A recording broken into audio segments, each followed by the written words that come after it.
Hello, everyone. This is Dr. Kamani, licensed clinical psychologist. I'm so excited today for our live. I have Calvin Michaels with us today, and I watch his YouTube channel all the time. So this is so exciting for me. And we are talking about Black youth in relation to the impact of bullying on Black youth. And it's so important for us to talk about this topic, not only because October is Bullying Prevention Month. If you've been following me, you know I talk a lot about Black women in toxic jobs and leaving and healing from toxic jobs. And you may be wondering, why are you talking about bullying right now? Because it's all related. So when you think about bullying and negative behaviors and the impact that it has, it's important that we talk about it. And I don't think as a community that we talk about bullying enough. And I talk about this a lot too, because our family was very much devastated when one of our sons was bullied. And so we ended up suing the school and the whole thing. But just to talk about how bullying can really devastate a family. Okay. So, Calvin, I'm going to turn it over for you to introduce yourself, and then we're going to get right into the discussion. All right. Hi, everybody. And thank you for having me, Dr. Kamani. My name is Calvin Michaels, and I do social commentary on YouTube and a few other side hustles that I guess you could say are creative. So I'm happy Yes. to be here. Thank you so much. And if you do not follow Calvin Michaels right now, his YouTube and the podcast, please do so. Okay. So, Calvin, I know a lot on your podcast. You talk about the previous work you did as a community center director working with Black youth in DC. So, can you share your thoughts about the research that actually notes that Black youth have higher rates in terms of experiencing bullying in relation to the target, the initiator, and the bystander? What are your thoughts about that research? Because I really think when it all comes down to it, hurt people hurt people. Yes, And I yes, think yes. collectively, because Black America has just dealt with so much systemically and Mm-hmm. living in not only those same systems in place, but also the end result and the outcomes of those systems. And Mm-hmm. in the same way that it affects adults, it passes down to the children. Yes. If the household is chaotic, not because the parents are bad parents, but just because life is lifing, you know, Yes. I had so many kids who had parents who worked 2 or 3 jobs, and the parents were so dedicated to wanting to be able to provide that sometimes they weren't around enough. Mm. And so kids would end up wanting to have a void that was filled because, Mm-hmm. hey, mom is, and it's to the point where the kids already know, don't invite mom or dad to the recital because they're not coming. Not because Right. they don't want to come, but Right. they work. And then sometimes I think the conversations we have with children about the value of work, sometimes I think it's a slippery slope with how you explain work to children. And if it comes Mm-hmm. off as a point where this work is more important than you, then Mm. it brings up that kind of resentment. And so I've also learned that children just want to belong, you know, and if they feel that they're not getting, or they're not having some element of societal standing, Mm-hmm. they're going to do things that give them some element of social currency. So if that Oh, means they become bullies, or that yeah. means they find value in something minuscule that they can latch into, like maybe they have the best shoes on in the classroom. So they're gonna light up everybody else in there because your shoes ain't as new as mine. You got those last Christmas. Just things that get. And I think it gets even bigger when you get into spaces where you have Black youth that are in predominantly white spaces. It's a Yeah. different conversation, Yeah. right? Because then Yeah. there's the cultural disconnect that's sometimes there. We can talk about the experience of Black youth that are adopted by non-Black parents who may not necessarily latch into their cultural experience for the youth, and you Mm-hmm. have youth who deal with that. Mm-hmm. A perfect example, I had some kids that went to a certain high school, and this was a high school that is actually somewhat of a wealthy school where you have a lot of kids whose parents are defense contractors, or they work in tech. So these are kids whose parents are making upwards of 6 figures. But then Mm-hmm. there are also kids like the ones that I worked with who were coming out of those pockets of working class families, and they're Mm-hmm. sharing the same resources, and just kind of the attitudes or the energy that's given to them, as in, like, y'all ain't supposed to be here anyway. What are y'all doing here? So Oh, oh, you don't belong here. those stereotypical jokes. And then because I Yeah. had such a melting pot of Blackness at the center, I had Black Mm-hmm. American kids, I had West African kids, I had all kind of everything. There would Mm-hmm. be certain jokes that we made depending on where kids were from. So if the kids were West African, it would be something as simple as, even my elementary was saying, when they went and saw The Lion King, when they had that opening song, all the white kids are asking them, well, what are they saying in the beginning? When there's the song, so things like that. Right. So there's so many small things, and I'll wrap on this because I know I'll get on my soapbox. But then I also think, like, when you have something like, I don't know if you've heard of, like, the spiral of silence theory. where What is that? it's like the idea that people's influence or they influence one another through their willingness to express themselves by social interaction, but more so meaning that they're not really going to say much unless they understand that everybody else already agrees with them or feels the same way they do. So when you Okay. see that bullying or you see something that's out of pocket, a lot of Mhm. times kids aren't going to say anything because they don't want to lose again that idea of being a social luxury by being the snitch in the group or being the one to ruin the fun. Because I was the same way in high school. Like where I grew up in Spanaway, Washington, out in the middle of nowhere. We actually were kids that really weren't hurting too bad financially. Everybody had cars, so we were Mhm. so privileged. We would get in our cars and drive to the fight off the campus, right? But if there was that kid that tried to break it up, you'd be ready to fight them because you ruining our fun. So. Ah, So I think that spiral of silence, and a lot of times, I was scary anyway. I didn't like to watch people get beat up, but I just wanted to say I was there. So right. I think that is an aspect as well where, again, even when children know what the right thing to do is, if they feel Mhm. that it's going to affect their status socially, Mm. anything. And sometimes you'll see that with students that are really good students. I don't like the term good students, but students that are very active in school that do what they're supposed to do. Sometimes you'll see them step outside of themselves in certain environments because they want to fit in. Or Ah, if there's a substitute, they might have been the teacher's pet all year, but now that there's a substitute, this is their big break to cut up right. a little bit. So you see it in different layers. Yeah. So in terms of social standing, and I'm so glad you said something because I was going to ask you about this, about stitches, wait, snitches get stitches, right? And so in terms of particularly thinking about Black youth, that many times Black youth might be observing. So on the one hand, it's the whole social status, right? Right. But the other thing is a level of fear in Mm-hmm. terms of if I say something, I'm going to be the target of the bullying. So can you speak a little bit about that connotation and that kind of energy that a lot of kids are really controlled by that in many ways? Yeah, and I think it really depends on even like the amount of confidence that a kid has. Some kids are able to move right past that, but there are others, like I said, that just want to belong so bad that they're willing Mm, to put up with anything just because sometimes you'll see kids that are in friend circles and none of them kids are really their friends. Um, One of the things that I did notice working at the center, again, because like I said, I had a great mix of kids from all over the diaspora. Sometimes a lot of the kids that came from a place like Ghana or Togo when they got here, mhm, because a lot of them really love the idea of like Black American culture and the lingo and mm, hip hop and all that stuff like that. Because some of them would want to fit in, they would latch on to some of the worst generalizations and stereotypes and make that their personality because they thought that's what, I guess being Black was, or that's what right. being a cool person was. So I remember one kid, he made me so mad. He came in and he had like straight F's. I'm like, how? We don't fail up in here. He gonna say, I got F for fantastic. But Oh he my gosh. was joking, like he thought it was funny. So yeah, everybody's laughing, but I'm like, the ones laughing at you all got like A's and B's and they got their stuff together. And so Right. now you're collateral because you were so pressed to fit in with some nonsense. And Yeah. even though, yeah, you got a quick laugh, what's the end result? So yeah, Yeah. that is one of the challenges where, again, when people really want to fit in, or if there is no sense of self and Yeah. understanding, you're likely to jump into things you shouldn't, which is one of the reasons why we were very into making sure they understood their history and Mhm, understanding outcomes, cause mhm. and effect, understanding things from not just a global perspective, but how things affect us in daily life, even locally, and how everything means something. Right. I always would try to teach them to think long term. It's fine to be spontaneous and have fun, but every decision you make is going to follow, especially as you get older. Once you Absolutely. enter, middle school and things start to align, you really have to start thinking about, the actions that you jump into and what consequences or benefits they are going to bring. Yeah. And I think also it's important for us to think about as Black youth, the lies that they've been fed about what Yes. does it mean to be Black. And I think the older you get, depending on I think what generation you grew up in, like maybe your parents may have told you certain things, or you may have had different experiences, or you've gone to HBCU. I know you went to Howard, I went to Spelman. So it's like we have that grounding.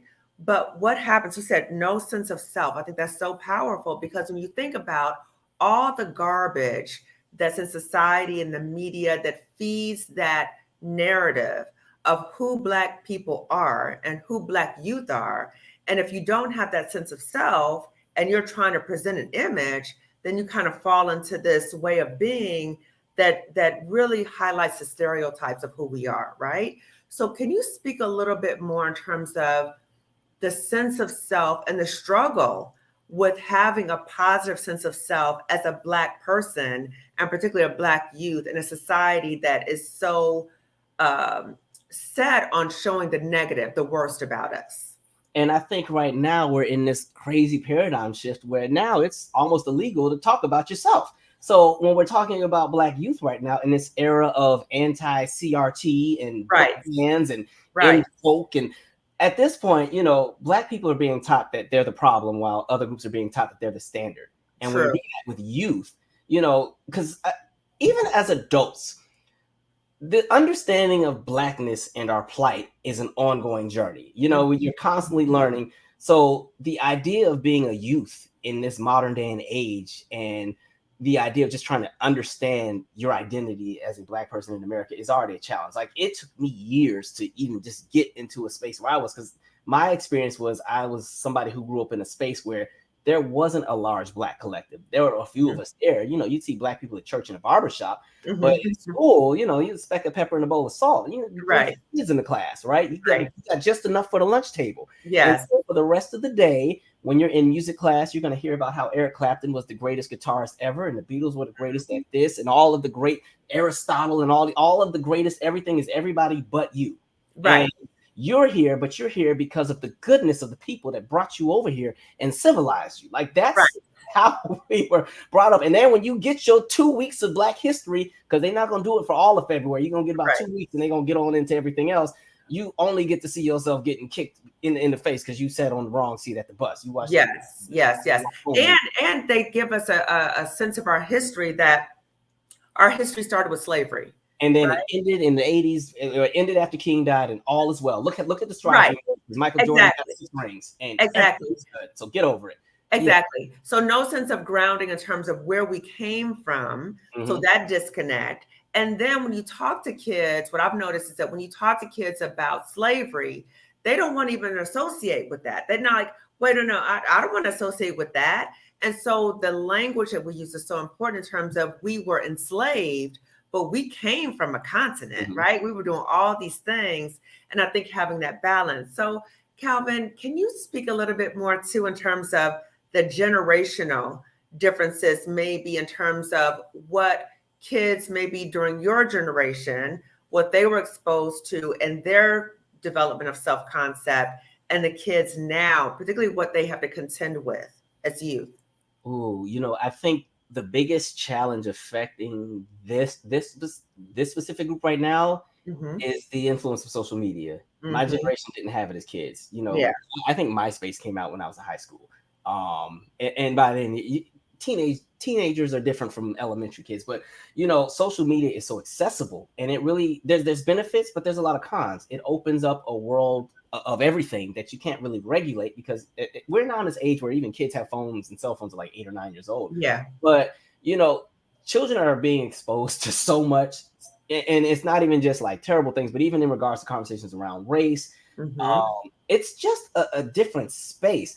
I will say some of the good that I think we see in modern times is that I feel like we're more celebrated today in regard to content that's given to children. Like, if you look on YouTube, a lot of times, I don't know the name of this cartoon, but it's like this educational cartoon with Black characters where it teaches the kids to sing or the alphabet and history and stuff, but they do it with like music and stuff. So stuff like that is becoming more common. You're seeing a lot of different movements. Like, I've noticed in comparison to now versus when I first started working with kids, even the girls going natural with hair, like that's kind of becoming something that's changed. So there are elements of empowerment, but I think social media there's some cons on that side. Absolutely.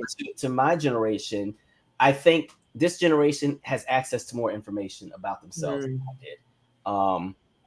Thinking back, Black history in school was not a thing. Right. And then even just things that had cultural significance to the experience of Black American, anything. Like, I got a lot of my Black education from whatever I saw on TV, which sometimes is good, but also could be terrible. Like, I remember I was in 7th grade, and I had a friend, Brian, and I had a friend, Patrick. And my real name is Michael. And so we made a boy band, and we called ourselves BPM, Brian. We didn't BPM means beats per minute, but we were just ahead of the curve. So I remember this is like 6th or 7th grade. And so we were writing songs for our boy band. I wrote this song called I'm Just a Broke A N-Word.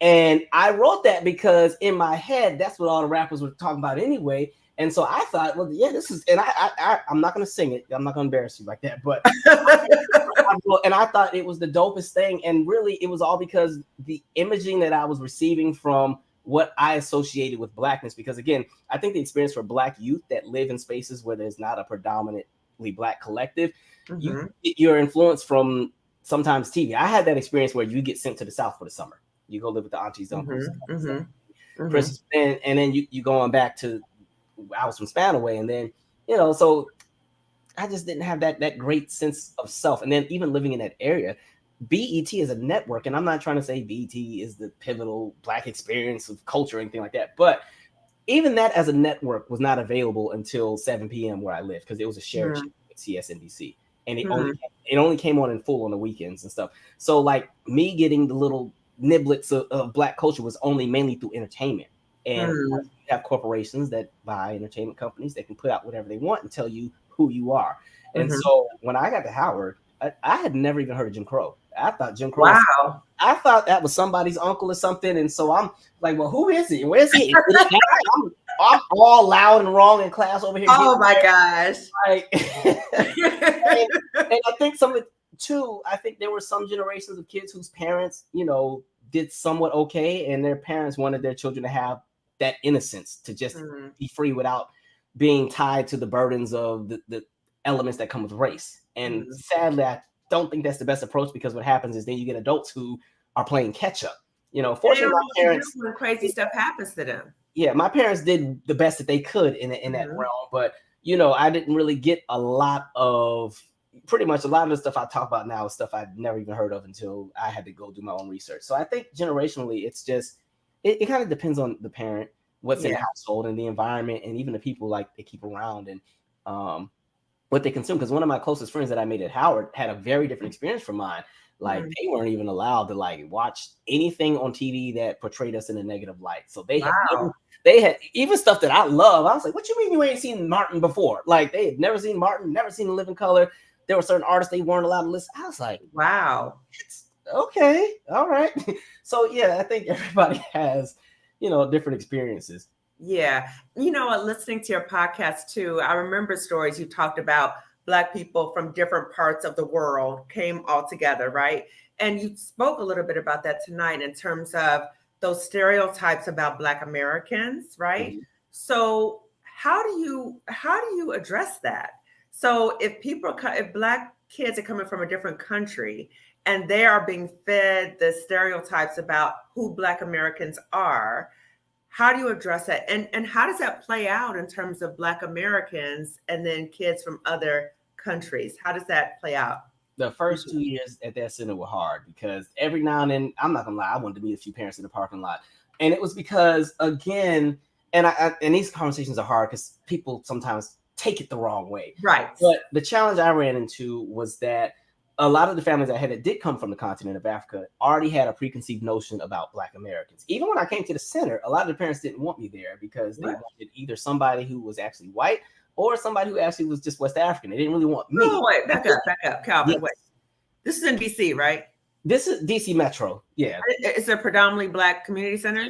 Pretty much everybody, every kid in there looks like me. Every last one minus a handful. Wow. And so, but it was a cultural disconnect. It wasn't the Black parents that felt the way, but it was a lot of the parents from, you know, West Africa. But it was because they had been conditioned to think that we are a certain caliber of chaos. And so it took 2 years of working with the kids and the parents. Because I remember one time I had one of these little ones. He was like 6 or 7, and he wanted to be snack helper. And we have a calendar for snack helper, so it wasn't his day. So I was like, well, you can't do it today. And then he was like, look, akata, you know, because that's kind of a term that's sometimes used on us for, you know, Black Americans, akata.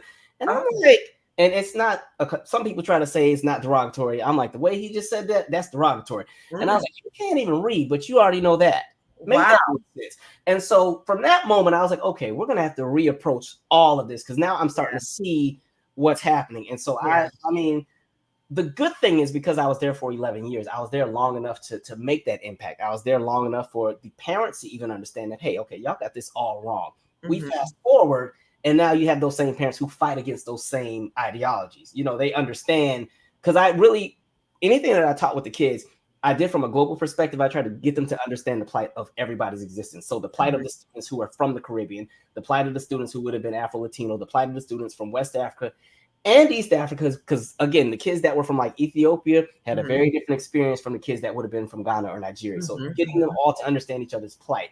Once we got that understood, we didn't have any more problems. There was no more Akata, no more, Mr. Michael doesn't need to be around my kid. All of that was gone. Like, we were able to understand each other.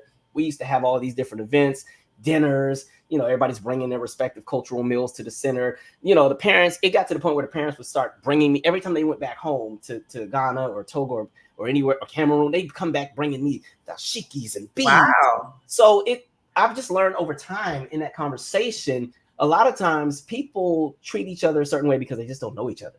We get a lot of our information about other groups of people, not from anything factual or anything that has merit, but just based on opinion or experiences that somebody else had that they want to tell you about. So it was an ongoing thing. Because again, I remember the Trayvon Martin, everything that happened with that.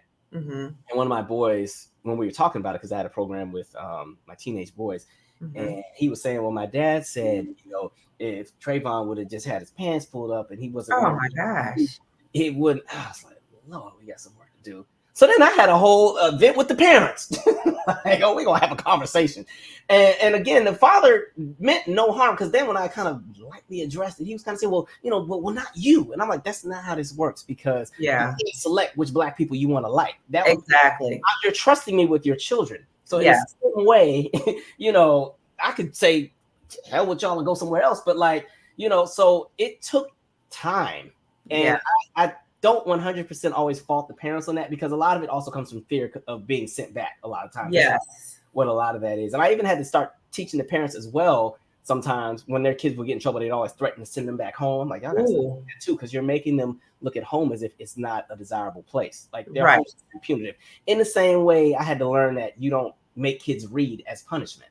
Like, not be punitive. So so yeah, there's layers. So I don't get all of those stories in the podcast, because then it gets a little too deep. So but it is deep in terms of when you think about, we're all Black, but we have very different experiences, right? So our culture, no matter where we are, impacts how we interact with one another, how we see one another.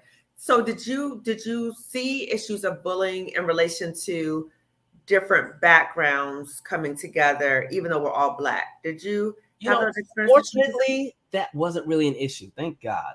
If there was an issue, it wasn't amongst the kids in the diaspora, but we also had a population out from the Middle East. There was kind of a divide there, where a lot of the parents who had kids that were from Pakistan, or sometimes parts of India or Afghanistan, sometimes they didn't really want their kids playing with the other one. So if you could look at the playground was always this. It was kind of like, I call it the segregated wave. My group would be outside, playground is packed, everybody's out there running. We would normally go inside once it started getting dark to do our activity. And that little 30 minutes before the sun went down, that's when the other parents would let their kids come outside and play. And I'm like, interesting. Now, we tried our best to do what we could do, but culturally, there's just some things where they're just like, we don't want that influence with our children. I'm like, wow. Okay. But then they'd come in and need to use the pointer. I said, you see how that works? Right. But you need some help. Yeah, now you need us. But it wasn't all of them. And like I said, because I was there for 11 years, I was there long enough for me to see the tide change. And that entire neighborhood kind of eventually just became one giant collective, which I love now, because even when I go to visit, it's not like when I first started. Like, there's not that community divide. Everybody kind of meshes with everybody, and now you're seeing different groups do things together.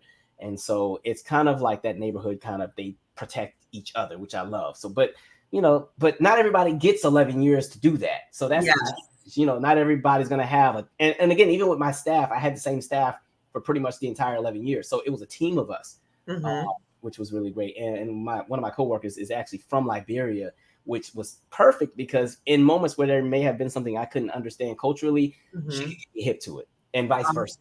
So. Awesome. So because you were there for 11 years, right?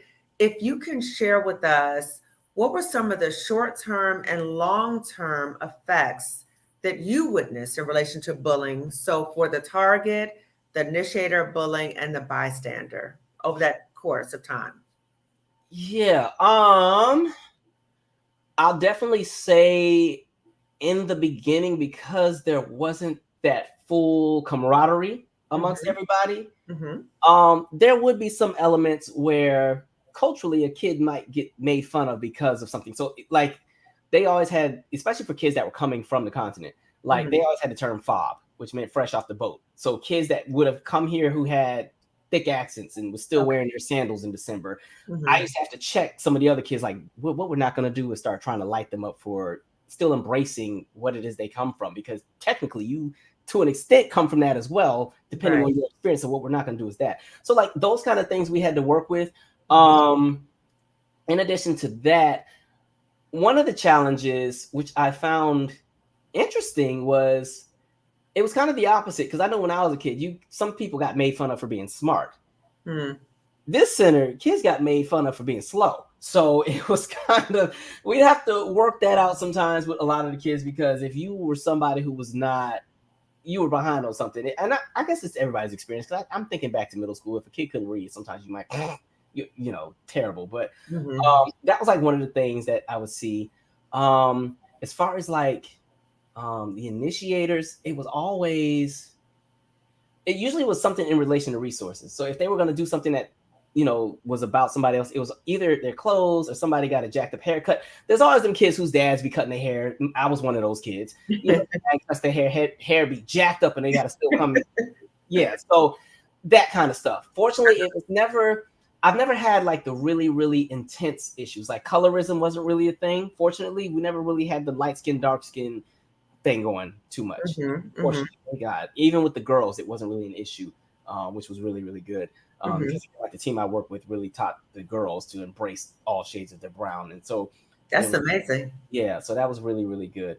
We even actually had like Miss Ghana 2011 come to the center one time and do a whole segment with the girls that were there, and then she let them hold their sash and rip the runway and stuff like that.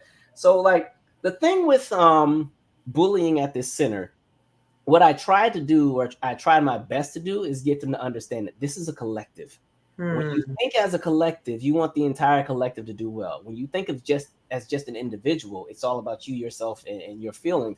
And when Right. you only operate as an individual, a lot of times you don't really care what's collateral to the decisions or the actions that you take. And so Right. getting the kids to understand collectively, we do everything together, because my center was already too small for us to be trying to be superstars anyway, because my center was a converted 3-bedroom apartment. It wasn't a big giant center that had gyms and fields, and I ain't had none of that. It was literally an apartment that was gutted and turned into a center with like 3 walls. Wow. So we were Wow. in there. So you had no choice but to get along, because Right. ain't no space for no drama. So Right. Right. Right. So that community feel, that collective perspective, and I think that speaks a lot in terms of leadership.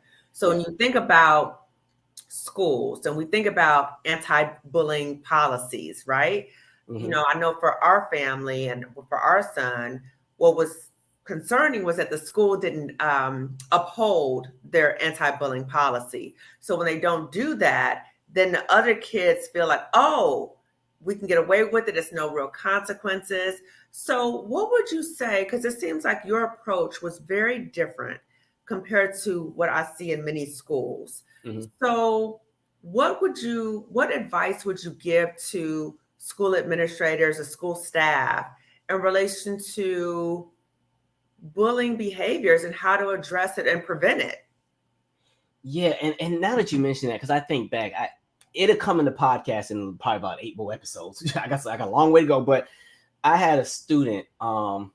She was a sweetheart, just such a nice girl, but life at home was a little chaotic, so Mhm. sometimes she'd have a temper. But again, this same school I talked about, where you have the really wealthy and then kids that don't really have a whole lot, she Mhm. had a name that mirrored another celebrity that was really popular. And Mhm. so, because her mom named her all the kids after celebrities, and Oh, so she had this name that kind of, I don't think any teenage girl in this modern era would want to have that name, because it's a very old maiden kind of name to have. And okay. so she kept being bullied by this white student, this white boy that was in the school. And she kept going to the administrator saying, hey, this person keeps doing this, and nothing would get done. So one of those days, the student like brushed her shoulder in the hallway and said something about her name and said something else half crazy she didn't like. So she had told him to apologize, and he pretty much said F you and moving. So she said, you know what? Now listen, this is a student that had 4 siblings and she was the oldest. She said, I got something for you. So she followed him into the bathroom and beat him up. Wow. She beat him up in the bathroom. And it was so crazy because when the school, it's not funny, but when the school called, because I mean, it's to the point where like you can see the video of her coming out the bathroom, like, and everything. And then this is where privilege kicks into play. So, of course, she pretty much gets like that long-term suspension where she's on it was like a program where they're determining whether or not she's going to get expelled. But in the meantime, she's suspended. Wow. The boy's parents sued her mom, sued the school, and sued the county for her son getting beat up. Mind you, these are like 9th and 10th graders. Wow. Like, now, this girl went and came to y'all how many times and said this same individual kept bothering her, and y'all did nothing about it. And then got to her wits' end. It ain't his fault he couldn't fight, or her fault he couldn't fight. And so, yeah, and it was so bad. I mean, the girl ended up on probation, like with the actual county system, and chaos. I mean, fortunately, she was able to graduate on time, and she's in college now. But again. But going back to the initial question, as far as what people can do, I always am somebody who believes like relationship is everything. And I say that because, again, going back to that conversation of people just wanting to be valued, I think sometimes one of the challenges is we can almost be dismissive sometimes to kids. And it's not intentional sometimes. And what I mean by that is think about like if you're a parent and you just did your 9 to 5 and you sat in that long traffic for an hour, however long, and you get to stop and pick up dinner. So maybe you got something and they didn't have what you wanted, so you had to get something else. And then you still had to drive home and it's raining and you're trying to get in the door. And then here comes the 6-year-old who's so excited to show you the picture they just drew. And you kind of like, hold on, give me a minute. Let me get upstairs first. Jeez, And in that small little moment right there, you just killed little man's joy, who was so happy to show you his macaroni card. Not the macaroni card. And so for you, it's like, all right, you got a million pictures that you color. I'll see them in a minute. I got enough stuff on the fridge. The fridge is full. But for that kid, I mean, they spent all week gluing the noodles on there for you and everything. And so small stuff like that. And so I think relationship is everything because you don't want to always come off dismissive. I will say the benefit I had is I had the same cohort of kids the entire 11 years. Because that was a public housing complex, as far as the neighborhood, there was a waiting list for new families to move in. So there weren't new families really moving in.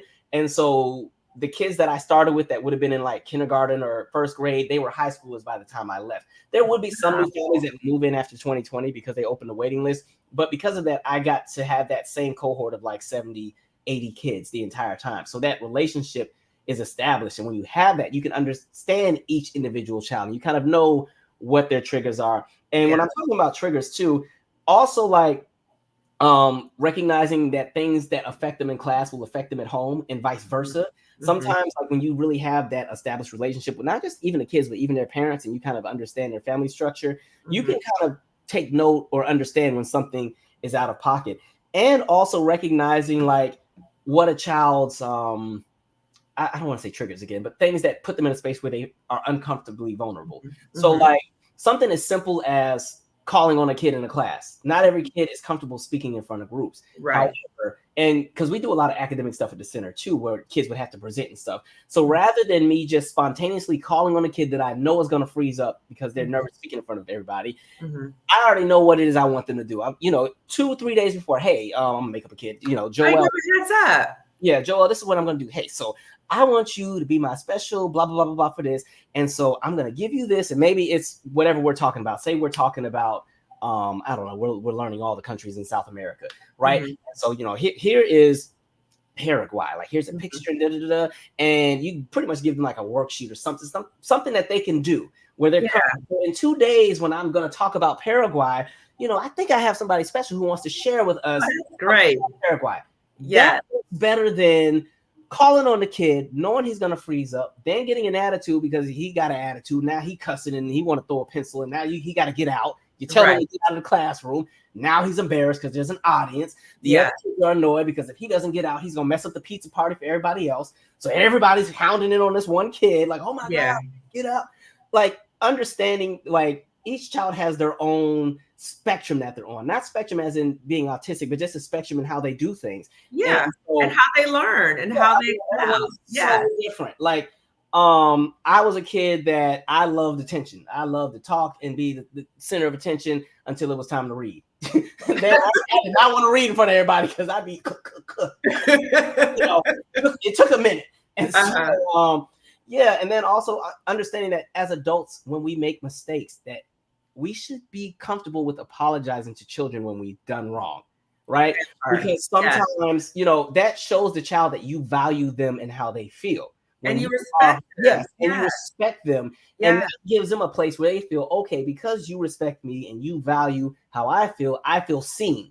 Yeah. So the next time I'm caught up in something, a lot of times, because one of the things I never yelled at kids after the first year. The first year I was still learning, so I was in there going in on everybody. But, I learned yelling does nothing. Like it really doesn't. Right. Because when I think back, it can be traumatizing to some kids. And if you were like me, everything was funny. So when I was a teenager, if a teacher lost it and started screaming, we would be there like dying, right? And then that would make them matter. Right. But yeah, so just like understanding there's different ways to move with each child and everything like that. And so recognition is one of the big things that we always push for, making each child feel seen, each child feel valued. And so rather than yelling or whatever, I would always just let the kids know I was disappointed, because when you set an expectation for a child and they already have a respect for you or they admire you as a person, when you let them know you're disappointed in their actions, it just breaks them down. Not to hurt them, but just gets them to understand, like, man, because that's what I always do. Rather than yelling, I'm like, you know what? I'm just so disappointed because I just, man, I can't believe I'm actually a little hurt. And the little ones, they feel so bad. And then they make you a I'm sorry card and everything. So like, I just learned over time, once relationship is established, that gives you so much leverage into everything else. That leads into those conversations of bullying and everything else like that. Because now that kids recognize that you see them and they see you, they move different. So even in the neighborhood, one of the things I always appreciate about my teenagers is they never brought their drama to the neighborhood. Like there were never any fights that I had to break up with teenagers, because first of all of them are bigger than me anyway. So, after the first year, we never had any other physical altercations in that center. Every now and then, a first or second grader might kick somebody on the swing or something. You can handle that. But as far as middle schoolers, high schoolers just wrecking and tearing up the place and trying to, that was never a thing, because one, there was a respect for the establishment as far as the center. There was a respect for us as a staff, and there was a respect for what it was we were doing and how it affected their community. And so it would be so funny because on days when the center was closed, that was a different conversation. But I remember one time I came into the neighborhood because I ended up being really close with a lot of the families there. And I discovered I had a cousin that lived in the neighborhood. Oh, wow. Yeah, a cousin I had never met. And so I'll go visit the cousin. And I remember something was going on in the neighborhood that day with like another neighborhood, and they had all come up in there because like DC Metro, there's not really, like, gangs are different out here. There's not Crips and Bloods. There's neighborhood gangs, right? Oh. And so I was coming in, and whatever was happening, everybody was like, "Oh, dang, Mr. Michael's here, y'all! Mr. Michael's here!" And it was like you just kind of watched everybody start scattering, and I'm like, "Oh, yeah, actually respect me, okay." Now I'm sure when I pulled off, they got back to wrecking, but it's just like in that moment, there's an understanding. And so I remember one time my coworker, she was 8 months pregnant, and one of the girls at the center, she was a teenager as well. Something happened with some other girl from another neighborhood, and the other girls were calling her to come outside. And I'm like, we're not doing that here or whatever. And so what ended up happening, my coworker's like, I'm going to walk her home. I was like, you can't go out there, you're pregnant. And she, again, even with us working in our neighborhood, we also knew the kids from the other neighborhoods too. So when I say her and all this belly went with this, and the teenager, she was so embarrassed because everybody's looking at her like, oh my God, you're getting walked home by Miss So-and-so. But I mean, she walked this girl home. There were no problems. None of the girls that wanted to beat this girl up, they were not going to jump in because they had a respect for, again, my coworker. And then they even saw that, okay, this lady is pregnant and walking this girl home. So stuff like that. Relationship to me is everything. That's what it is everything. That's what gives, and let me know if I'm going off the soapbox. No, go on. It's perfect. But that's what, when you talk about those teachers you had that you always remember, that you'll never forget, You Mm-hmm. either remembered certain teachers because they were absolutely terrible and they made you feel this big, or Mm-hmm. you remember the teachers that put everything in you. Like Yeah. I'll always remember there was a lady, Miss Perry, who was the nurse at the school. Now, she was one of 2 Black staff at the whole school. And she actually paid for my application for Howard and Morehouse. Like, What? because at the time, my parents and I were having a debate about where I was going to Wow. school. And I wanted to go to HBCU. My parents were like, no, you need to stay close here because we got Ellen. So I secretly applied to Morehouse and Howard. And man, Miss Perry like paid for my application. And I love my HBCUs, but the admins be a problem sometimes. So they kept, and this is back when applications were still on paper. It wasn't on Right. computer. So Howard and lost half my stuff, even though it was all in one big application. Miss Perry would be on that phone, and mind you, she's a school nurse. She's supposed to be fixing the kids with a broken arm, and she on the phone Wow. cussing out the people at Howard to find my paperwork. So like people like that, you always remember, right? And Yes. she actually gave me my first job right after high school because she also was the advisor for the dance team at the school. And I had been on the dance team at that point in time, but she was like, hey, why don't you just go ahead and be choreographer while you're at it? And we'll pay you to do, because they had like competition teams that would go all around the state and do competitions and win trophies and stuff like that. And she's like, why don't you just go ahead and choreograph and we'll pay you, and that can be the money you help with food and stuff. And then that led into me getting a full job as an actual choreographer for like 3 years teaching. Wow. So again, teachers and relationship is everything. It is. It is. Well, first of all, I got to say that story about applying in secret, I don't remember hearing that on your podcast. It's you know why? Because I haven't done any high school episodes. I did elementary, I middle school, cannot wait to hear that. Yeah, so once I finish the episodes of all the years with the kids, then we got to get to them crazy high school years. So yeah, Okay. I think it's in there. Yeah. Okay, I can't wait to hear that. Yeah. And then when you said about relationships, I mean, relationships, there's so much research that talks about having a close, supportive relationship with an adult is a major resilience factor for kids. So you knew that, in terms of your interactions with them, how when kids know you really care about them and you respect them, then they don't want to disappoint you. And if you're strict with them, they get it because they're like, oh, he wants the best for me, right? So I know I need to do better because he wants the best for me and he sees my value. And that is so powerful too when you think about Black youth, because again, they're contending with so many stereotypes about Black people, about Black youth. Then you got social media going on. And so it's important for us to pour into our kids, but also in terms of that structure. Right. So Calvin, I'm curious about something. So I came across some research from stopbullying.gov, right? So I think many people are familiar with, some of the negative outcomes for those who've been bullied, right? But I think that people don't recognize that bullying actually has negative outcomes for the bully and for bystanders too, right? So I want to read in terms of what stopbullying.gov noted in terms of those kids who bully, right? In terms of outcomes. And I'm curious in terms of your thoughts about this. So kids who bully are more likely to, 1, abuse alcohol and other drugs in adolescence and as adults. 2, get into fights, vandalize property, and drop out of school. 3, engage in early sexual activity. 4, have criminal convictions and traffic citations as adults. And 5, be abusive towards their romantic partners, spouses, and children as adults. So I'm curious what you think about this, because again, before my son had that experience, I didn't know that much about bullying. I mean, I did crisis response work in my job, but I didn't know that much in terms of the intricacies of it, right? So in terms of, I knew that bullies, there was something going on, because for you to be treating other people cruelly, there's something going on with you. Like you said, hurt people. But I had no idea in terms of the negative outcomes for those who bully. So I'm curious in terms of your thoughts about that. Yeah, and I think to that point, a lot of times when you're talking about kids that do, they're just overt in all of their bullying, going back to, again, the conversation of hurt people. But I think what ends up happening too, to an extent, bullies do get some element of becoming a social luxury amongst their peers. Not for good reasons though, but mainly because they're the bully. So people are like, oh, well, don't mess with this person, don't mess with that person. But what it also does is a lot of times they don't really have genuine friendships because everybody at this point they have power.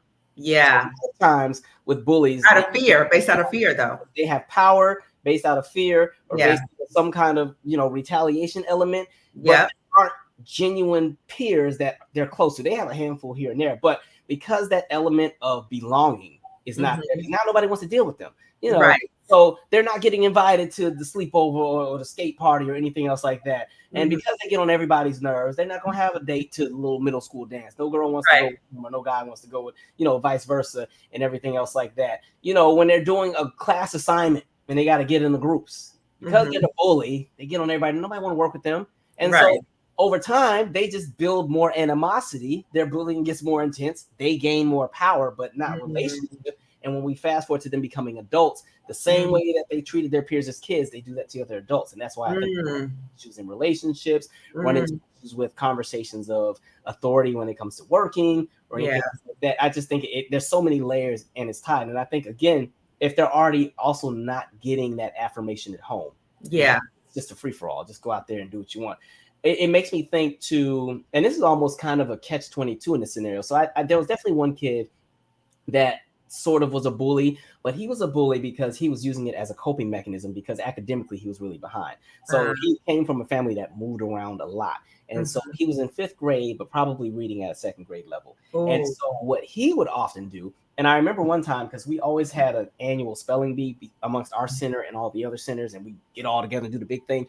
And so what we would always do is, as we were prepping for the big spelling bee, we would do spelling bee prep, where, my staff would work with the kids and, whichever kids were going to compete in it because they could win stuff. And so I just noticed he hadn't been there for like a week. And 2 weeks go by. And then like 2.5 weeks go by. And mind you, it's like the summer. Like summer camp is lit. That's where all the kids want to come because we ain't really doing a lot of schoolwork, we're just playing, right?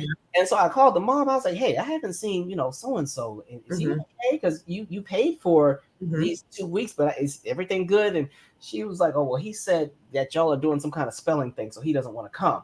And so I realized, oh, you know what? He thinks that he's going to be put on the spot in front of everybody and have to spell. And so, because he was also the kid, when we be doing homework during the school year, he's going to get on your nerves because he's going to disrupt everybody in the room. Because he got his insecurities, his fear. He dropped the pencil fell on the floor, the piece of lead came out. So he got to go way across and sharpen the pencil. He's going to sharpen the pencil down to a nub. And need a new pencil. Then he lost the workbook, and then he got to go to the bathroom, and he needs to check if something in his bag. I'm like, boy, down. And so, and so it was interesting because that technically was one of the bullies in the neighborhood. But in that moment, he's powerless because now there's something he doesn't have over the other kids because spelling is not his gift. And something he's working on. And what I also noticed too, they already talk about the research when kids are, after 3rd, 4th grade, when they're not proficient in reading, it's hard for them to catch up. He was I'm not going to say he was so far gone, but he needed a lot of work. And even though we were doing the best we could with him as far as work, the support wasn't coming at home. There's kind of just been passing him around to the different everything. And so it's like all of it correlates together. And so I feel that, okay, I'm already behind. And mind you, this is a pretty decent area in regard to academics, depending on where you go to school, right? And so moving from one place where the academics weren't as great and coming to one where there's some standards that are a little bit higher and you're already behind. And then all the kids that you just bullied at the playground when y'all got off the bus, now they have something on you because, hey, all of them are zipping right through their homework because these are also kids who have been with me for, at this point, 7 or 8 years. And like I said, the waiting list for that neighborhood opened in 2020. So he was a part of that new wave of kids that had come in that didn't have all the years of buildup that the other ones had. So it's kind of like now you're seeing, okay, so he doesn't have that.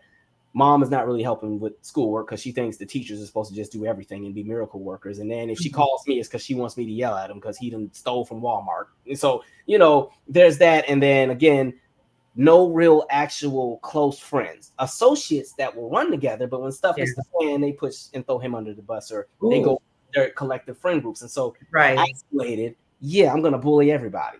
And that when you said that, I just thought about something, right? The parallels of having relationships built on fear. So it makes sense in terms of having those higher rates of being an abuser in a relationship because you're trying to control and have that sense of fear over people, right? And then the research also noted for bystanders that they have increased use of tobacco, alcohol, or other drugs. Two, increased mental health problems, including depression and anxiety. And three, they may miss or skip school. So, what are your thoughts in relation to the research on bystanders of bullying? The ones that just sit back and watch. They're watching. Yeah, and it goes back to that whole spiral of silence theory. But in addition to that, too, I think when we're talking about bullies in that conversation of power, Mm-hmm. the next threshold is what can we get into that's so out of pocket it will give us a new element of social currency amongst our peers that make us stand out even more. Hey, look, I can smoke, I can drink, I can do all these different things. Let me tell you about what I just did with the girl down the block. We're in 7th grade, but I already know what it looks like down there on her. Like that kind of stuff. Again, social currency. Yes. So all of it, and because now when especially you're talking sexual activity, that is a different conversation in general because youth are already in different parallels. I was so naive and sheltered, I didn't even realize my peers were doing stuff by the time we were in high school. I was like, what? That's I didn't know you were doing that already. Okay. So like, so in that realm, stuff like that again, social currency. Yeah. Because I will say specifically for Black kids that live in the suburbs, and I want to say suburbs where not like Black suburbs like a PG County, Maryland, but like suburbs where it's a bunch of white folks and 2 or 3 Black kids. I have seen a lot of when you want to talk about aggressive or dangerous behavior, I see it more in those areas with Black kids from those neighborhoods as opposed to kids who actually live in spaces where there's a lack of resources. And I think it's a conversation of kids wanting to kind of prove their street cred. When I tell you some of the hardest kids grew up around me and we had deer walking in the neighborhood. Like, there were house parties that would get shot up and we had a pond down the street. Wow. Right? And so it's kind of like that element of trying to prove yourself, building that image. And I think, again, that conversation of when you have no sense of self, the only thing you can do that's going to give you value is things that creates reaction from other people. And so in that space as a middle schooler or upper elementary kid or even a high schooler, okay, yeah, we'll jump into alcohol or drugs or whatever else, because again, now I'm doing something that the rest of y'all can't do. I have I feel like the need for a bully is they always just want to have a one up on something. Yeah. Like, to be in control of something, to have a gain over somebody. Kind of like there's always those jokes where you hear like, oh, this person peaked in high school, and what people often mean is like, yeah, because they were this, that, and the third in high school, but they never evolved into much afterwards because they were too stuck in their ego to want to grow. And now that adults, they're still in that same space, and you're like, oh, happy to see you, but now we're not hanging out. Like, so I think there's so many layers, and like with bystanders again, I think the challenge with them again is, I think also when you don't have a sense of self, you don't have the confidence to challenge things that you see go down. I think when you want to feel included, or when you want to be seen as that person that everybody should be around, you don't want to be seen still as that snitch. And I think that can be a dangerous territory because a lot of times we've seen situations where things have happened and people haven't said anything. They let things get escalated into something much worse. Like think of how many situations we've read or seen where, teenagers get into some kind of fight and somebody gets seriously hurt. I'm not talking about just beat up in a black eye, but I mean concussion in the hospital. Yeah. Even again, going with the conversation of social media, now because we record everything. I'm convinced that something about people seeing a phone be pulled out when you're about to get into some physical altercation, it makes people step it up a notch because the last thing you want is to get beat up and go viral. So as opposed to that, you see people go super, super hard. So rather than just beating up the person, now they want to curve stump them and hit them in the head with a brick and do all these other crazy things. Yeah. Because, and that's also a generational thing because times have changed. Smartphones weren't a thing when I was in high school. And even with fights, right? Like it was kind of crazy because if you were the person, if you missed the fight, you just missed it. There was no evidence of that fight. It was done. You had kids that were like the media reporters that would tell you what you missed. Today, if there's something like a fight or a physical altercation, it's on. I mean, there are literal Twitter pages just dedicated to fights. Instagram pages that always get deleted, dedicated to fights. And so we're just in a space where even as bystanders, they can get social currency by being the person who recorded. Right? And they brag about, I got it right here, y'all. Oh, another angle. And then they make a whole TikTok about it, 3 different angles.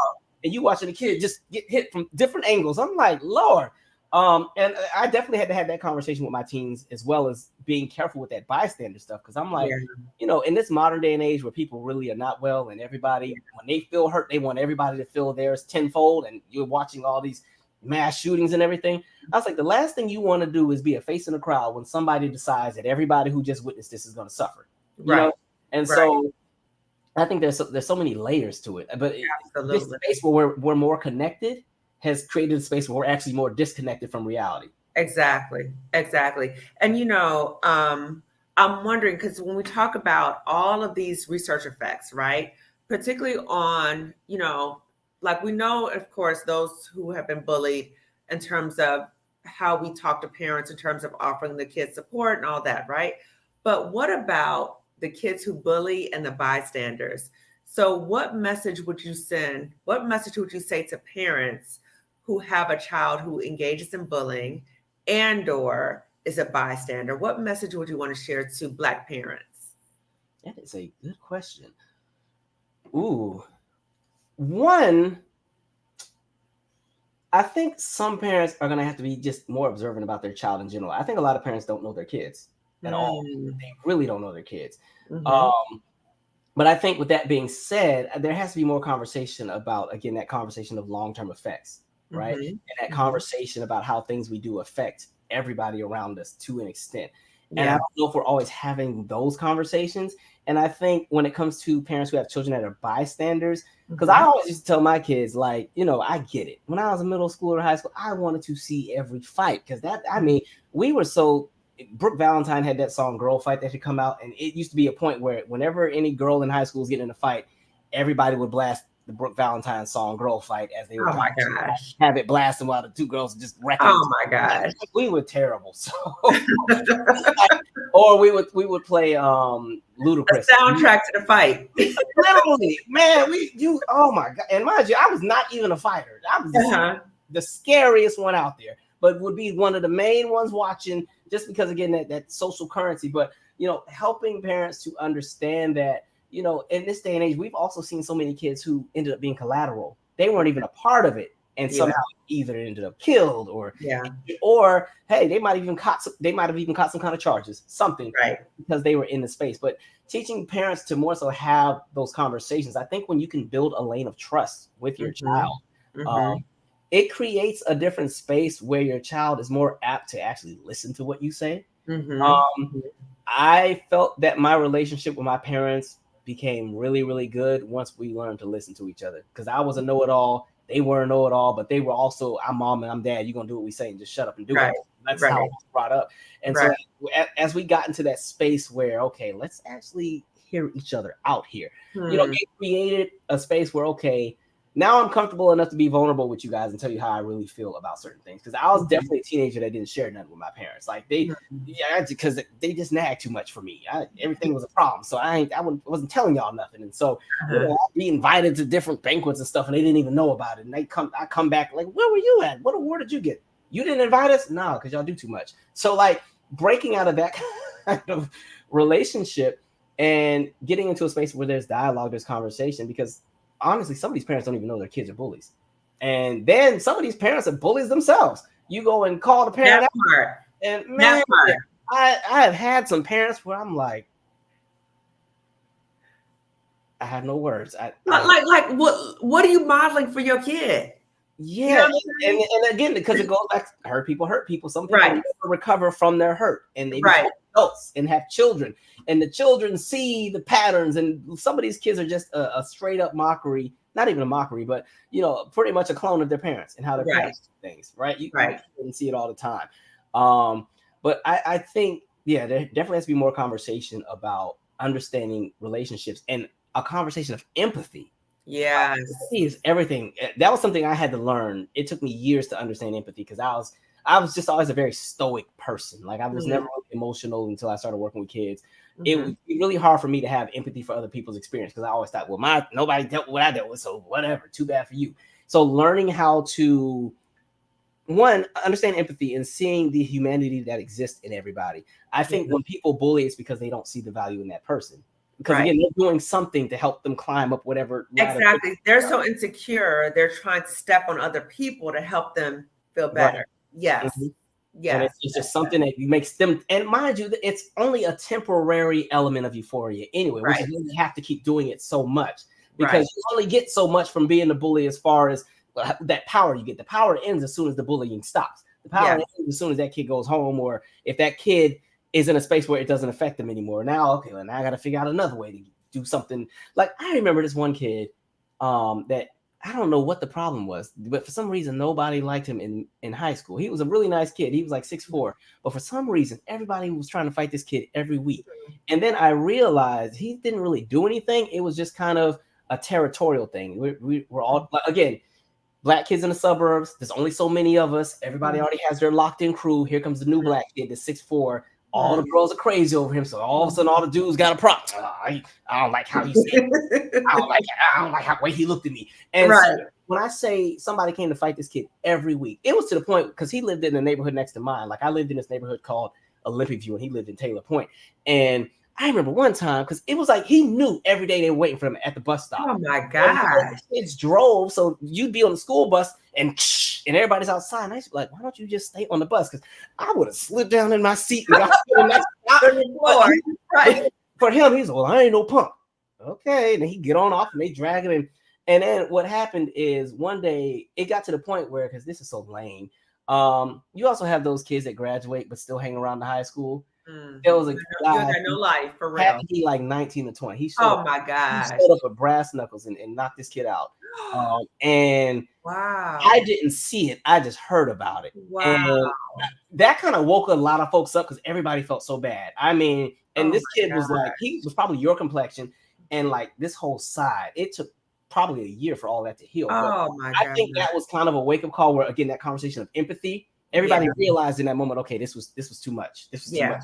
Because why are y'all calling adults to come beat up on, a 16 or 17-year-old? Exactly. And so in those moments, I think that's when people realize, like, okay, this is too much. That's why I like that bystander thing, because a lot of times when there's a crowd, that crowd enhances the ego of the person who's the aggressor. Because exactly, you get beat up in front of everybody. I remember the one time somebody actually did want to square up with me. I knew to not be seen because I was like, hey, but I might have won. I don't know, but I wasn't taking that chance and losing in front of everybody. So I found you couldn't find me that day. I was fortunate. Like, fortunately, nobody really bullied me or nothing because I was just kind of like the funny person. I can make people laugh. But one time, I guess my humor could come off as somewhat as bullying too. And so one time, this kid had cornrows and he had just cut his hair. And sometimes you cut your hair, your head be all knotted up. And I remember he came in class and I just busted out laughing mid-sentence because I couldn't hold it together because I already didn't care for him like that. And so, mind you, I was like 5'2", 100 pounds. He was probably, I don't know, maybe 5'11", 160, 170. Wow. And so he remembered me laughing at him all day that morning. And so by the time I got to lunch, they were like, oh, you heard so-and-so was going to fight you after school. I'm like, what I do? Right. So I was shook. I was like, oh, wait a minute. Okay, my humor's going a little too far. Right. So you learn. But it's funny. We're good now. We're adults. But good. But you were still gone. You were still missing in action, right? I was not even trying to find out how that was going to go. Because I had been in was with cousins and stuff. I was not really a fighter. So I was like, I have to jump into this. And he was new. And he was actually from Seattle. And so for us, I was like, ooh, Seattle. Compared to Spanaway, Seattle was like 8 Mile to us. So it's like, oh, I don't know if I want that smoke. He's from Mount Rainier, which is like the neighborhood up there. So I'm like, okay, or Rainier Beach. So yeah, it's funny looking back. Yes. So what about, okay, so I know we're winding down soon, but because what I encountered with that situation where we sued the school was that the school did nothing to follow up with in terms of what they needed to do in terms of their policies.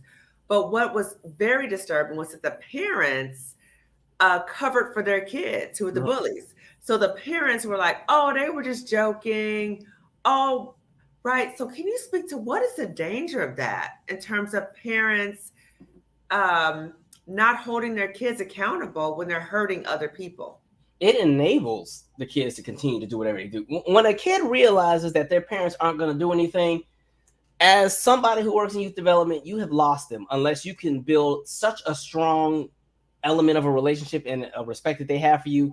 If you can't do that, you're out of luck. Because once a kid understands that they can just do whatever they want to no consequence, there's not much. Even in the podcast, I kind of tell that story about the girl who said she was going to slap the staff member, and then the mom came ready to cuss us out because she got suspended. The mom came ready to go off on us. So rather than being pissed off that your third grader told an adult she was going to slap her, you're mad because the director of the center suspended your daughter and told her to go home for the day. Right. And now here you come, right, and was ready to let me have it. And then when I explained everything, then this was different though, because then the mom did a performative thing where she was, I'm the parent, I don't play that. I slap her right now here. Like, oh my God. Okay. That's not helpful either. It's not. Now you want to embarrass the child in front of everybody. Right. That's not help either. But so it allows the kid to feel invincible. And I think when kids feel invincible, and you want kids to have an element of innocence where they feel invincible for good reasons. Mm-hmm. Invincible as in, I may suck at basketball, but I'm going to try out because it looks fun. Mm-hmm. That kind of invincibility. But not invincibility as in, I can do all the terrible things I want to do and nothing's going to happen. Right. I can push this random kid off his bike down the hill and not really consider the fact that, hey, this might actually be something a lot more dangerous than what we think it is. Because a lot of times kids always end up hurting each other because they don't realize just how crazy their actions can be. So it's kind of like when you see a 6th or 5th grader who starts trying to fight a 1st or 2nd grader, push their weight around, and you have to remind them you are a lot bigger, right? Yeah. So things that you think may not hurt you hurts them, or even the words that you use and stuff like that. So when parents do the caping, I'm like, well, what is it that you're trying to teach them? Because it also teaches them to not have accountability for themselves. Exactly. And this ends up being the kids that every time a teacher or an adult tries to correct them, it's World War III. They want to argue back and cuss you out. Right. And now the teacher hates me because the teacher's racist. And it's like, wait a minute now. What did you do? There's some discrepancies in our schooling. I'm 100% with you. But in this moment, you are wrong. Yeah. Right? So, I think with parents doing that, you don't want to enable the wrong things. Because if they'll start doing that to the parent. If the parent has not put their foot down enough, parents are next. As soon as the kids are old enough to be teenagers, that's how you get that wild and out of control teens that used to be on the Maury show. So. Right. And like we talked about before, it sets them up for criminal behavior because they have no sense of empathy for other people. So now we're looking at antisocial behavior. So it increases the likelihood that you're going to end up incarcerated. Right. So again, when parents, if you get knowledge that your child's engaged in bullying behavior, you need to figure out what is going on with my child. Mm-hmm. Why is my child doing this? My child is in trouble. There's something wrong with my child that they would engage in this behavior, right? So do not enable. So Calvin, as we're winding down, can you share with the audience about your YouTube channel, your podcast, and other things that you are doing right now? You are hilarious. And I listen to your lives at 2 to 3 hours, as long as you want. All night. I'll be so tired when those things in. I'm listening, right? So can you share with people about what you're doing and also about your music and other things and how people can find you? All right. Well, I'm a little booked at the moment. I got a lot going on. But like I said, I have a YouTube channel just under Calvin Michaels. And what we do is we cover a little bit of everything. So it's kind of right now it's centered in politics, the plight of Black America, as well as things in relation to music and entertainment and current world events. And so that's something I've been doing for maybe about a decade at this point. And there's also music documentaries and stuff I do in there. I also do music as it's my, look, this is the studio mic right here. It's my, it's therapeutic for me. So I have 2 albums that are out. I actually have another project that's dropping really, really soon that I've been quietly working on. I'm excited to put out. The music video has already been shot. The promo pictures have been shot. Everything is there. We just need to mix and master. And it's kind of on pause until I finish this movie project I've been working on. Because speaking of the podcast, I have the podcast Comedically Hardheaded, which is a storytelling hilarious podcast. Yes. I love podcasts, but I felt we were getting too many people who have podcasts that they have these conversations that just get on everybody's nerves. And I was like, how many more relationship podcasts do we want where it's what are men doing wrong versus what women are doing wrong? I was like, why don't we just make some people laugh? So this is a storytelling podcast just about all of my experiences in life, whether it's me living in Europe or living in the suburbs or working with children, my experience at Howard, my experience when I had a web series, my experience being a choir director, like everything I've done is in there. But there was a director named Caitlin Shane who heard the Pull Over So I Can Hit You episode, which is the episode where I had to learn how to drive with the whole family in the car. Oh She my God, that's hilarious. was hilarious, and she fell in love with it. And then she and I started working together for the last 2 years. So she's become my writing partner. So we've been working on a bunch of additional like television projects on the side that we've been putting the groundwork for. But as a proof of concept for what we're already doing, that launched the Pullover So I Can Hit You short film. So we shot that last winter, and we're just going through the editing because it's a lot of VFX because we use a lot of green screen. So just going through all that. So that's coming down the pipeline. I actually How do we see that? When that's released, how do we see that? We are going to knock out. There's some things we want to submit for first, as far as like film festivals and different things. So once that entire run has done its thing in 2024, then we'll figure out distribution. Because one of the cool things we've learned is I had no idea they even had short films on all the streaming services, and they even have it in like some of the airlines with the in-flight entertainment. So I was like, all right, we're gonna figure this out. This is gonna go somewhere. And so we'll do that, and then but all of this is actually on my website. I haven't really. It's kind of had a soft launch because I wasn't really trying to push it until the album comes out. But you can just go to calvinmichaels.com and everything is there. So the music, I have different playlists that I've curated because I'm a big music fan. So people that just like music, there's different playlists that don't include my music, but just music in general. And then you can find my music on there. You can find my podcast. You can find the charities that I like to support there. I also have a book club. You can find all the information about the book club on the website. What else is on there? Any of my journalism work, because I used to work for a magazine. So the journalism work is on there. Any press that I've done is on there. So yeah, calvinmichaels.com.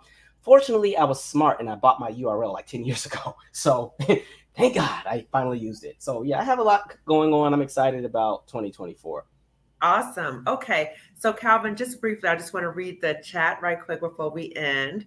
So I read this one to you before. My two favorite YouTubers together. I can't believe my eyes. So thank you for tuning in. Such an amazing and needing topic to cover. Looking forward to this discussion with you and Calvin Michaels. Calvin, nice to see you on this channel. I was bullied as a child, my teachers and other kids. Still traumatized as an adult. I have social anxiety as a result. Yes.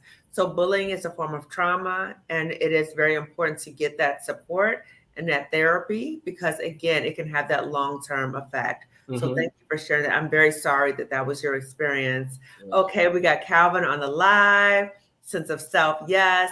Same here. I've healed from the bullying, but it still left a mark on me and have anxiety from it too. And Calvin, actually, this week I did a live about the parallels between bullying in the workplace, because I talk a lot about Black women in toxic jobs. So bullying in the workplace and then childhood bullying, there's so many parallels, right?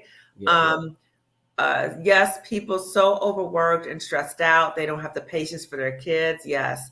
Good point about having specific tactics for each child. Calvin and Dr. Kamani love this. Hey, yes. I wish cyberbullying was looked into also. What can you say about cyberbullying? Oh, good. I think not society, but I think we're behind on how to address it. I think with the advances in technology, there have been so many things that we just were not prepared for, and cyberbullying is definitely one of them because it has played a role even in the way people see themselves with the imaging, and not even just with kids, but even adults. Like think of the adults who are literally going, and I have no judgment on anybody who wants to have cosmetic surgery, but people who are now getting cosmetic surgery to look like some of the filters on some of these apps. Crazy. And then, again, because so many people love the idea of trying to go viral, you're seeing people do things that are outside of themselves to try to gain some element of following. I had a teenager get fired from their job because they knew that their employer kind of had anxiety and sometimes they would kind of freak out at work, and they recorded the employer having a moment where they're like going in on everybody at the office, and then they posted it. This is how old it is. I think it was Vine. But yeah, and they lost their job to that. Wow. So it's kind of like, I don't think we realize the internet. I think people see the internet as this place of fantasy. Yeah. Kind of do whatever because it's the moment, but you you forget that all of that still follows you, right? Yeah. Everything has some element of a role. Like cyberbullying is another case. And then because this could even segue into the conversation around human trafficking with teenagers when you want to talk about internet activity. That could be another conversation in itself because I could speak on that. Can you briefly speak on that, please? Yeah, well, I will also say a great resource to that as well. There's a website called justaskprevention.org that gives some really good insight about, human trafficking. But one of the things that we've learned over time is, at this point, human trafficking is going to surpass drug sales in regard to revenue, as far as becoming the Wow. cash crop business that's, you could say, is on the black market. But with human trafficking, especially in the DMV, this is one of the highest areas in the country for human trafficking. And people always assume it's the creep in the van that goes and snatches the kids, when in reality, at this point, we're now in a space where teenagers are trafficking their peers. Yep. People are using the teenagers to do it. Yep. So they'll harp on that teenage boy or that teenage girl with the low self-esteem, who, and or it might not even be low self-esteem. They just need to feel like they belong to something. And they jump into or they get caught up. Like they think that this person's a friend and they get caught up. Or they think they're in a relationship, and eventually they convince that person to start giving them certain things. So maybe it's, hey, take a picture of a certain body part and send it to me because you're so hot, blah, blah, blah.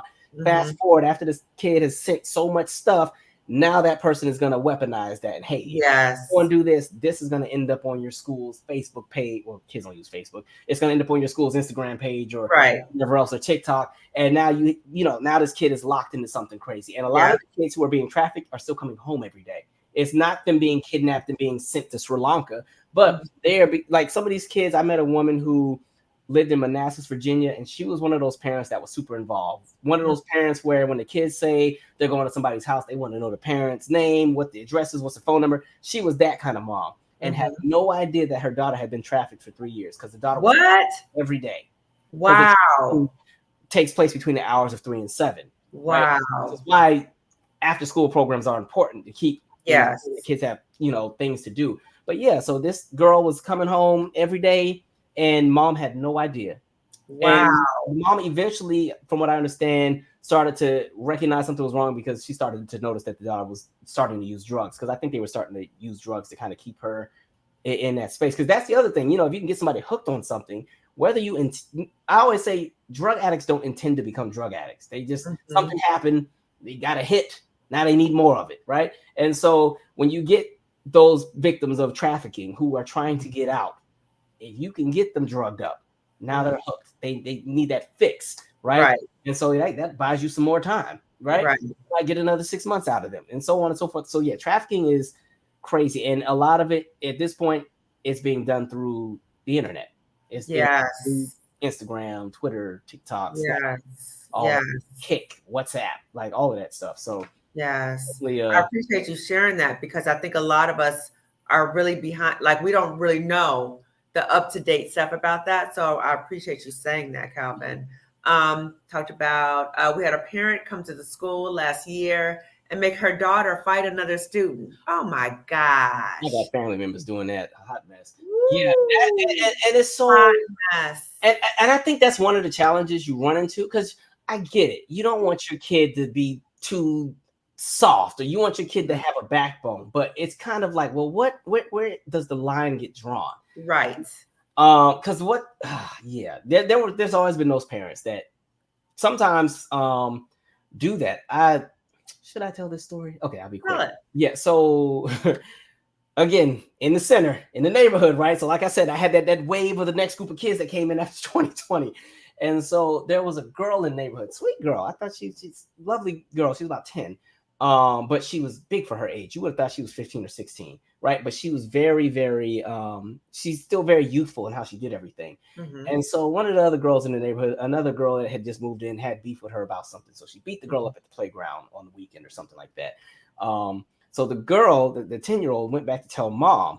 Mom tells her, go back out there and fight her, because that's not how we get down, and you bigger than her anyway, go handle that. So she went back out there and lost again, because the girl was not really physically active. And so this time, mom and the boyfriend come out there. Boyfriend comes out there with a loaded gun, right? All the teenagers, and makes them fight again. And it's like, if anybody jumps in, I'm using this. Now, I was not here. Oh my gosh. This was a Saturday. I was sleeping peacefully in my bed. And when I got to work Monday and had to hear about the nonsense, I was like, what? And then to make it crazier, the mom had sent me an email that morning explaining what happened, but didn't tell me everything. She just told me there's some kids that I think go to your center that are bullying my daughter, and I need to know who your, supervisors and how to go up. And so I done went and again, relationship. I'm glad I caught myself because I was about to go and lay into one of my teenagers, like, which one of y'all? So, and then they were like, Mr. Michael, that lady's like, let me tell you everything that happened. And again, this is where aiming for smartphones, they done recorded the whole thing. Wow. I'm watching this in like, is that, I know that's, yeah. That's crazy. So that guy no longer lives in the neighborhood because he didn't live in the neighborhood. He was the mom's boyfriend. Wow. But, crazy. So again, you see the nonsense, and mind you, that is not even the experience of the kids in that neighborhood. The guns and stuff was never a part of their experience. So I'm like, we're not doing that, right? And this is a 10-year-old, and I want to say a 13 or 14-year-old. So we're not. It's not getting that. And it was like 3 or 4 adults out there ready. I didn't have really an established relationship with those adults because I didn't know them that well. They just got there, but still. So yeah, it's layers to this. Yes, and it's scary too, right? When adults start jumping into things and it becomes like violent, like the having a gun out there. And the thing is, I knew he wasn't gonna shoot any of the kids, but just again, the idea of that even being out there, there are so exactly many right. He was using that as his leverage because again, there were a lot of kids out there. I get it, apparently, but still, that is crazy. So yeah, that's horrible. That's horrible. Growing up in New York, I've seen that happen so many times. Terrible. Oh, that is horrible. Great seeing 2 of my fave YouTubers. Love Calvin's recent video on the Black roots of rock music, for example. Oh, yeah, thank you. I worked so hard on that video. Rolling Stones founder disrespecting women and Black musicians. Yeah, I love that video.